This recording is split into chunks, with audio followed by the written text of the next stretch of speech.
இந்த மாதிரிலாம் பேசிட்டு இருக்காரு. நான் என்ன கேட்கிறேன், ஒரு அரசியல் கட்சி தலைவரா இன்னொரு அரசியல் கட்சி தலைவரை விமர்சிக்கிற உரிமை எல்லாருக்கும் உண்டு. ஆனா அதுக்கு ஒரு மொழி வேணும். நீங்க என்ன பண்றீங்க, அந்த ரோட்ல போற முட்டாள் ரசிகன் பேசுற மாதிரி நீ அணில்ங்கிறது, அப்புறம் அந்த வாப்போன்னு பேசுறது. நான் கேட்கிறேன், விஜயனுடைய மக்கள் செல்வாக்குக்கு முன்பு நீங்கள் எல்லாம் நிக்க முடியுமா? அவருடைய கால் தூசுக்கு சமமான ஆளா? நீங்க போய் விஜய வா போன்லாம் பேசுறதெல்லாம் அதை எப்படி ஏற்க முடியும்? இன்னொன்னு, நீங்க போய் விஜய் வீட்டுல நின்னீங்கல்ல, என்ன நினைச்சீங்க, விஜய் ஒரு முட்டாளு, நம்ம போய் அவன் தலையில உட்காந்துக்கிட்டு மிளகா அரைச்சிட்டு நம்ம கூட கூட்டணி அமைச்சு நம்ம அறுவடை பண்ணலாம் நீங்க நினைச்சீங்க.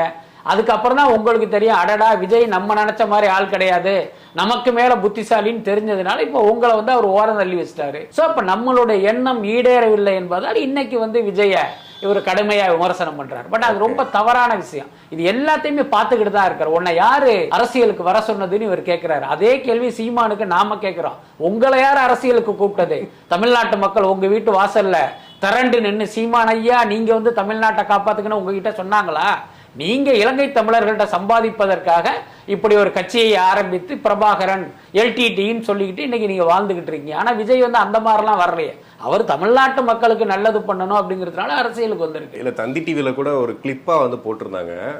விஜயகாந்தை பத்தி முன்னாடி என்ன பேசினாரு, அப்புறம் என்ன பேசினாரு, விஜயை பத்தி ஆரம்பத்துல என்ன பேசினாரு, இப்ப என்ன பேசுறாருன்னு ஒவ்வொரு காலகட்டத்திலையும் மாறிட்டே இருக்காரு. சார் ஏன்? அதான் அரசியல்வாதிகள் எப்பயுமே மாத்தி மாத்தி பேசுவாங்கிறது எல்லா அரசியல் கட்சி தலைவர்களுக்கும் அந்த இவர்களுக்கும் பொருந்தும்.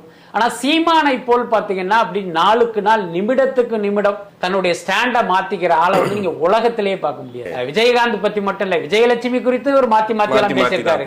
அன்பே ஆரியுரேன் அவருடைய காலடியில் கடந்த சீமான் கடைசியில அவரையே ஒரு கால்கேல் மாதிரி சித்தரிச்சு பேசினதெல்லாம் நம்ம பார்த்திருக்கோம். அதனால சீமானை பொறுத்த வரைக்கும் ஒரு நேர்மையற்ற மனிதர். ரஜினிகாந்த் குறித்து இவர் என்ன சொன்னாரு, அவர் தமிழக அரசியலில் ஒரு வெற்றிடம் இருக்கு, அதனால தான் நான் அரசியலுக்கு ரஜினிகாந்த் சொல்லும் போது கொஞ்சம் கூட மனசாட்சி இல்லாமல் இங்கிதம் இல்லாமல் அநாகரிகமாக இவர் அடிச்ச கமெண்ட் என்ன தெரியுமா, சுடுகாட்டுல கூட தான் வெற்றிடம் இருக்கு, அங்க நீங்க போக வேண்டிய தானேங்கிற ஒரு வார்த்தையை கேட்டார். உண்மையில ரஜினி ரசிகர்களுக்கெல்லாம் வெக்கம் மானம் சூடு சொரணை இருந்தா சீமானை எல்லாம் சும்மா விட்டுருக்கவே கூடாது. ஆனா அவங்க எல்லாம் இன்னைக்கு அமைதியாக இருந்ததனுடைய விளைவு இன்னைக்கு சீமான் இப்படி பேசிட்டு இருக்காரு. அதுக்கப்புறம் என்ன சொன்னாரு, ரஜினிகாந்த போய் பாத்தீங்கன்னா ஒரு அரசியல் தரகர் மூலமாக ரஜினிகாந்த போய் பார்த்துட்டு சங்கி என்றான் நண்பன் ஒரு புது அறிஞர் பொருளை அவர் சொன்னாரு. அதனால சீமானுடைய பேச்செல்லாம் இந்த மக்கள் கண்டுக்கவே கூடாது. இப்படி ஒரு நபர் இந்த அரசியல் இல்லை அப்படிங்கிற அந்த மனநிலைக்கு